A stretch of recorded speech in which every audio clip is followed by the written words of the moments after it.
If you need to add up a column in Excel, there are several easy ways to do it.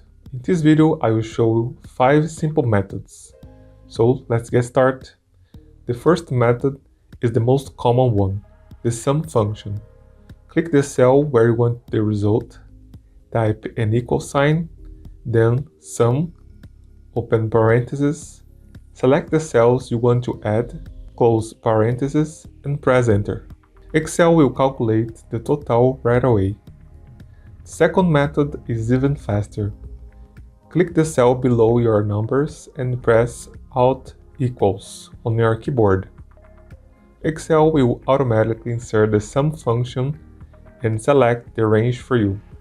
Just press enter to confirm. The third method is useful when your list keeps growing.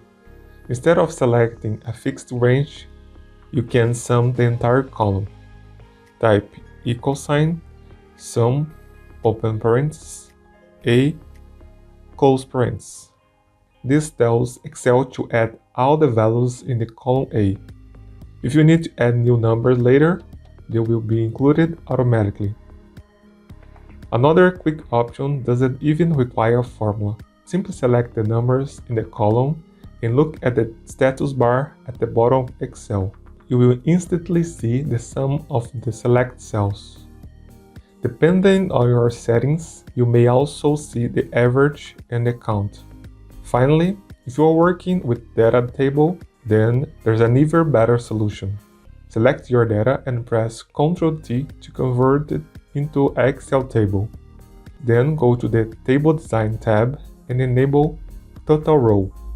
Excel will add a total at the bottom and updates automatically whenever you add new rows. And that's it. Now you know 5 easy ways to sum a column in Excel.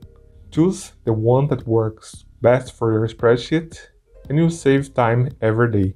If you found this video helpful, don't forget to like it and subscribe for more Excel tips like this. Thanks for watching and see you in the next video.